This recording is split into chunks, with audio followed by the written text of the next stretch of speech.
사도행전 12장에 들어오면 예루살렘에 또다시 검은 그림자가 드리워지는 것을 보게 됩니다. 이 시기는 헤롯 왕이 통치할 때입니다. 신약 성경에 보면 헤롯이라는 이름이 여러 등장합니다. 성경을 읽으면서 좀 헷갈리고 이게 뭘까 하는 것도 바로 헤롯이라는 이름 때문에 그렇습니다. 헤롯이라는 이름이 동일 인물처럼 보이지만 사실은 다른 사람인 경우가 굉장히 많습니다. 우리는 마태복음을 읽으면서부터 헤롯이 등장함을 보게 됩니다. 마태복음 2장에 동방 박사가 찾아간 헤롯이 있고, 또 예수님의 공생애 속에서도 헤롯을 만나게 되고, 또 사도행전에서도 헤롯이 또 나오기 시작합니다. 그러니까 신약 성경에 헤롯은 총 5명이 나오게 되는데요. 예수님이 태어났을 때에 2살 아래의 아이를 죽인 폭군은 헤롯 대왕이었습니다. 그 다음에는 헤롯 아켈라오가 있습니다. 이 사람도 잔인한 폭군이었죠. 그리고 우리가 잘 아는 대로 세례 요한의 목을 잘랐던 사람이 헤롯 안티파스입니다. 그리고 사도행전 12장에 오늘 여기 나오는 헤롯은 헤롯 아그리파 1세입니다. 그리고 사도행전 26장에 사도 바울을 재판한 사람은 헤롯 아그리파 2세, 이렇게 해서 헤롯 가문은 여기서 마무리되어집니다. 오늘 여기에서는 아그리파 1세가 나오게 되는데, 이 아그리파 1세는 분봉왕이었습니다. 그러니까 한 지역을 다스리는 왕을 분봉왕이라고 하는데 갈릴리 지역을 통치했습니다. 그는 상당히 이중적인 사람이었고 아부를 굉장히 잘합니다.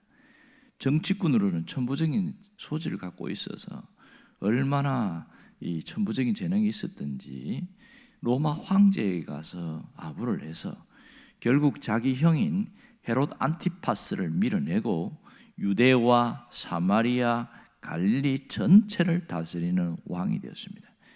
굉장히 정치적 수완이 좋은 거죠. 이렇게 해서 이 헤롯이 자신이 그 모든 것을 원하는 것을 이루었는데, 그의 평생의 수고는 그 헤롯의 지위, 권력, 이것을 어떻게 하면 죽을 때까지 잘 누릴 수 있을까? 그것이 헤롯이 원하는 평생의 목적이었습니다. 그러니 정권을 유지하는 일을 위해서는 수단과 방법을 가리지 않는 그런 자가 헤롯 아그리파였습니다. 그러니까 로마에 대해서는 굉장히 아부를 잘하고 로마를 위하는 것처럼 옷도 헬레니즘의 로마식으로 입고 생각도 문화도 그렇게 살아가고, 또 한편으로서는 당시에 다스리고 있는데 거기서 주도적으로 있는 유대인들에 대해서 환심을 사리고 굉장히 애를 썼습니다. 할아버지 헤롯 대왕 때도 그랬지만 이 헤롯 아그리파도 유대인들의 환심을 사기 위한 굉장한 노력들을 많이 하게 되어집니다. 이것은 그들을 위해서가 아니라 자신의 권력을 통치하기 위한 하나의 수단으로서 그렇게 했던 것을 보게 됩니다. 이렇게 해서 이 헤롯 아그리파가 모든 왕들보다 더 많은 추앙을 받게 됩니다. 상당히 위대한 사람. 한 번은 연설을 하는데 이 연설을 할 때 사람들이 뭐라고 그러냐면 이거는 사람의 소리가 아니고 신의 소리다, 이렇게 말합니다. 옆에 있는 모든 사람들이 헤롯이 연설했을 때 이것은 신의 소리입니다 하고 막 환호하고 외치고, 그랬더니 헤롯이 기분이 너무 좋아진 거예요. 세상에 자기를 신이라고 이야기하니까 얼마나 좋겠습니까? 여기가 최고의 절정이었습니다. 이 헤롯에게 어느 날 계시가 내려오는 겁니다. 어떻게 하면 유대인들에게 더 많은 환심을 살 수 있을까? 그것은 기독교의 지도자를 박해하고 죽이는 일이었습니다. 그래서 야고보를 죽이게 되어집니다. 그랬더니 이 결과로 교회는 많이 어려워졌고 상당히 힘든 일이었습니다. 사실 이전까지는 당시에 종교 지도자들이 기독교를 박해하고 그렇게 해서 집요하게 어렵겠지만 정치 지도자들은 이 종교 문제에 대해서는 관심을 갖지 않았고 그들은 너희들 종교 문제니까 알아서 해결해 이랬습니다. 그런데 이 헤롯 아그리파는 이제는 이 종교 문제까지 관여하기 시작한 거예요. 물론 이렇게 된 배경은 있긴 해요. 왜냐하면 처음 초기에 기독교는 세력이 약했거든요. 근데 베드로의 설교로 3,000명, 5,000명 회개하고 돌아오니까 예루살렘에서 이 정도면 엄청나지 않습니까? 그러니 어떤 그 요세푸스 기록에 보니까 당시 예루살렘 인구의 4분의 1이 기독교인이었다 이렇게 나온 겁니다. 문제는 이렇게 사람이 많아지니까 영향력이 커진 거예요. 세력이 커진 거예요. 그래서 모두가 경계심을 갖게 됐고, 물론 이 사내들인 공회원과 대제사장들이 가장 큰 경계심을 가졌지만 이 헤롯도 경계심을 갖고 대한 거예요. 그 헤롯은 그래도 사내들인 공회 쪽에 더 무게를 두었고, 그들이 이단이라고 말하는 기독교를 박해하면서 그들에게 잘 보이려고 했던 겁니다. 결국은 왜 이렇게 야고보를 죽이고 또 베드로도 감금하고 바로 이제 사형시키려고 하는 그런 의도를 가지고 했던 것이 잘 나오는데, 이유가 뭐냐? 3절에 보면 잘 나와 있어요. 유대인들이 이 일을 기뻐하는 것을 보고 그랬습니다. 그래서 교회의 몇몇 지도자들을 죽이려 한 거죠. 1절에 보면 야고보만 죽이려고 한 건 아니었어요. 오늘 나오는 것처럼 베드로도 죽이고 또 다른 지도자들도 죽이려는 그런 계획을 갖고 있었습니다. 교회의 몇 사람들을 죽이려고 했다, 뭐 이런 얘기를 하는 거 보면 그만큼 상당히 잔인한 사람인 걸 알 수 있습니다. 오늘 여기서 헤롯이 어떤 사람인가에 대하여 성경은 우리에게 보여주고 있습니다. 그는 철저한 인본주의자요, 기회주의자요, 자기 욕망을 위해서 살았던 사람입니다.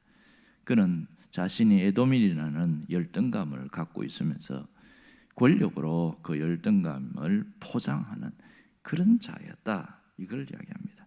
평생 자기 자신을, 자기 욕망을 위해서 인생의 모든 것을 쏟아부은 그런 사람으로 보입니다.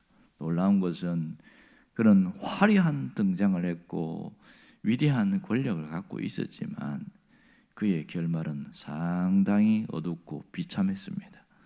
그는 그렇게 사람들이 환호할 때에 주님이 쳐서 벌레가 먹어서 죽었다, 이렇게 나옵니다.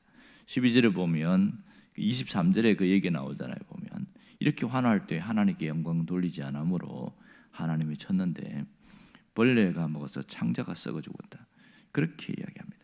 옛날 성경은 황충이 먹어서 이래 나옵니다.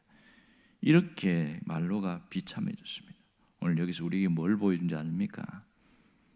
아무리 대단한 권력을 가져도 자기 자신을 위해 살고 자기 욕망을 인생의 배경으로 삼는 사람은 결국 죽음 앞에서 다 없어진다는 거예요. 결국 아무것도 남는 게 없다는 겁니다. 자기를 위해 살고 욕망을 위해 살고 이 세상을 인생의 배경으로 삼는 사람들은 이와 같을 것이다. 이것이 오늘 우리에게 주는 교훈입니다. 여러분, 이 헤롯은 한쪽 면만 바라보는 단면적 사고를 가졌습니다. 그의 권력이 영원할 것이라고 생각했던 착각의 사람이었죠. 하나님이 지실 것은 생각도 못했던 겁니다. 결국 한 줌의 흙으로 돌아가는 것이 인생인데 자기가 영원히 누릴 것처럼 착각하다가 쉽게 무너지는 이런 사람을 보고 있습니다. 이 세상에 있는 사람들은 무언가 자기가 원하는 것을 쫓아서 살아가고 있습니다. 대부분 보면 눈에 보이는 것이 전부라고 생각하고 그렇게 살아가고 있어요. 그래서 눈에 보이는 것을 보고 쫓아가는 것을 단면적 사고를 가졌다, 이렇게 말합니다. 하지만 우리가 알듯이 눈에 보이지 않는 것들이 많다는 겁니다. 이 세상은 단면적 어떤 형태로 있지 않고 복합적으로 되어 있습니다. 하나님이 창조하실 때에 그렇게 만들었어요. 그가 있지 않습니까? 하나님이 이 세상을 창조하는데 보면 희한하게 하루에도 낮과 밤이 있어요.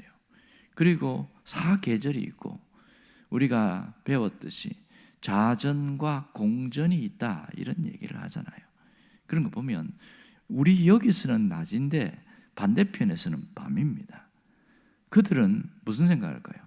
여기가 낮이라고. 양쪽을 다 못 보는 거죠. 지구를 만들 때도 이렇게 복합적으로 만들었습니다. 하나님은 눈에 보이는 것과 보이지 않는 것을 함께 보게 했습니다. 문제는 내가 서 있는 자리에서 단면적으로 보고 그렇게 평가할 것이냐, 아니면 복합적인 사고를 갖고 살아갈 것이냐, 그것이 인생 자체를 바꾸어 놓습니다. 언제나 신앙을 가져도 단면적 사고를 갖고 있는 사람은 눈에 보이는 것이 전부로 생각합니다. 안 좋은 일이 생기면 이게 인생의 끝이라고 생각하고 극단적인 선택을 생각합니다. 이게 안타까운 일이에요. 희한한 것은 복합적인 사고를 가진 사람은 절대로 그렇게 생각하지 않습니다. 절망이 아니라 절망 너머의 희망을 바라보는 것이죠. 여러분, 이게 얼마나 우리 삶에 영향을 주는지 아세요?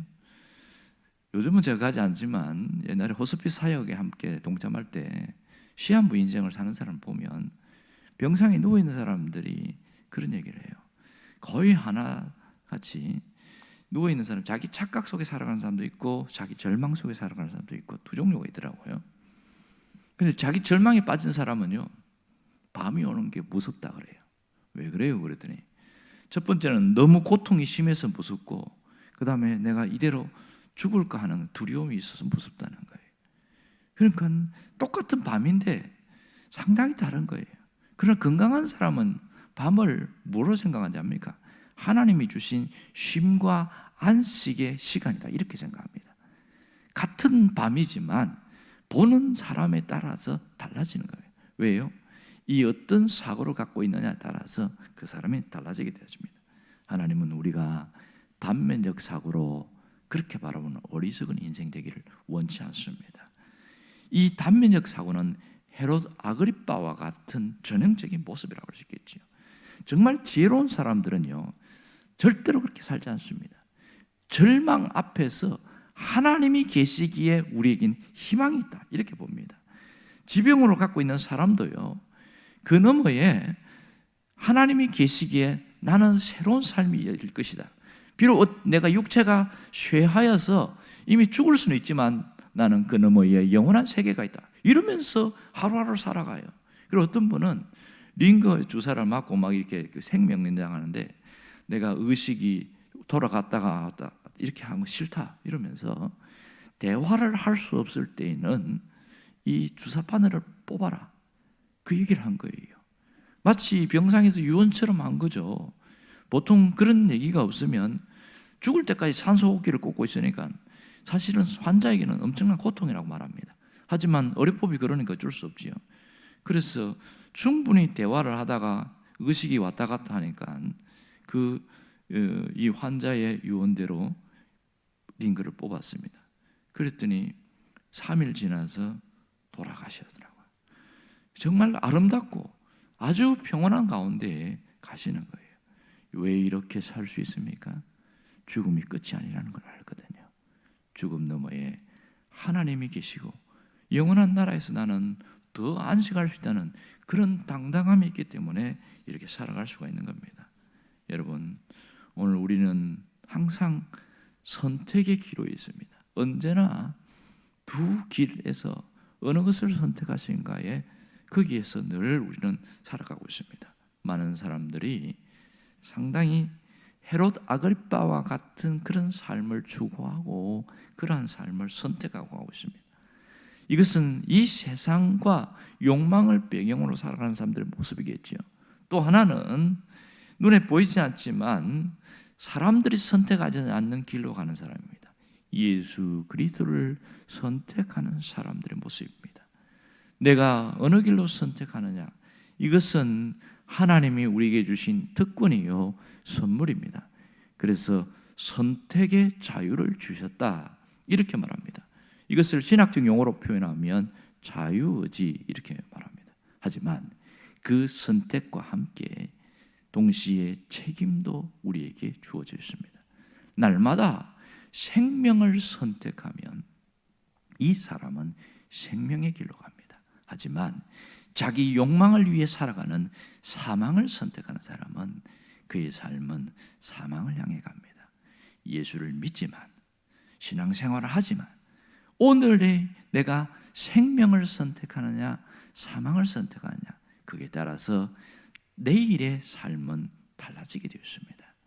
여러분, 생명을 선택한다는 것은 예수 그리스도를 선택한다는 것이고 예수 그리스도가 주인임을 선택하는 삶입니다. 사망을 선택하는 것은 자기 욕망과 자기 중심적 삶을 살아가겠다는 겁니다. 예수를 안 믿는다는 게 아니에요. 내 삶의 선택이 내 불행을 갖고 온다는 것을 알아야 합니다. 정말 하나님 앞에서 기쁘고 가치 있고 행복한 삶을 살기를 원하면 오늘 하루 생명을 선택하고 생명의 길로 걸어갈 수 있기를 주의 이름으로 축원합니다. 기도하겠습니다. 우리 안에 주의 은혜가 부어지기를 원합니다. 주님을 내 인생의 배경으로 삼는 사람은 절망 속에서도 소망을 보고 어둠 속에서도 빛을 보는 줄 압니다. 죽음 속에서도 영원한 생명이 있다는 것을 알고 우리가 늘 주님을 내 인생의 배경으로 삼고 살아가게 하여 주옵소서. 예수님의 이름으로 기도합니다.